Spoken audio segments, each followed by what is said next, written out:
In a world where there are significant inequalities, people living in poverty, and competing demands on resources, Africans face many challenges. But we must start somewhere.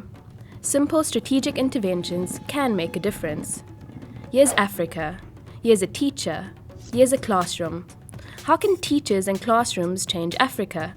Here's how.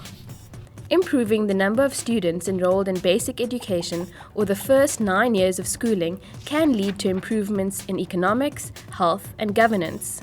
According to some scholars, a full 17.2% of Africa's economic growth rate can be explained by education. And others say that each additional year of education for a mother reduces infant mortality by 5 to 10%.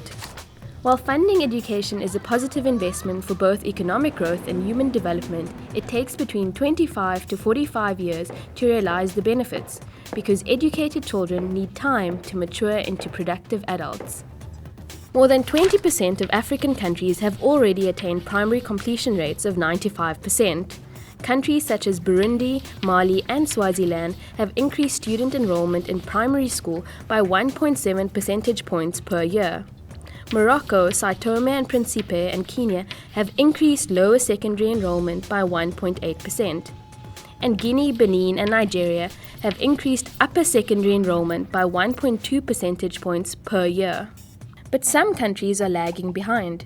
We at the African Futures Project constructed an improved education scenario for Africa. Using the International Futures Model, we increased enrollment and completion rates for all African countries according to best practice examples.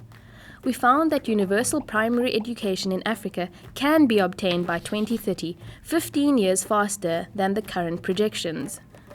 This improvement will lead to 3.5 million fewer undernourished children, 60 million fewer people living on less than $1.25 a day, and 28 million fewer years of life lost to poor health. Achieving universal enrollment could require an additional $480 billion, but the return by 2050 is much larger, with $2.5 trillion added to the African GDP. Improving enrollment and completion is a good start, but over time, more attention will need to be devoted to educational quality.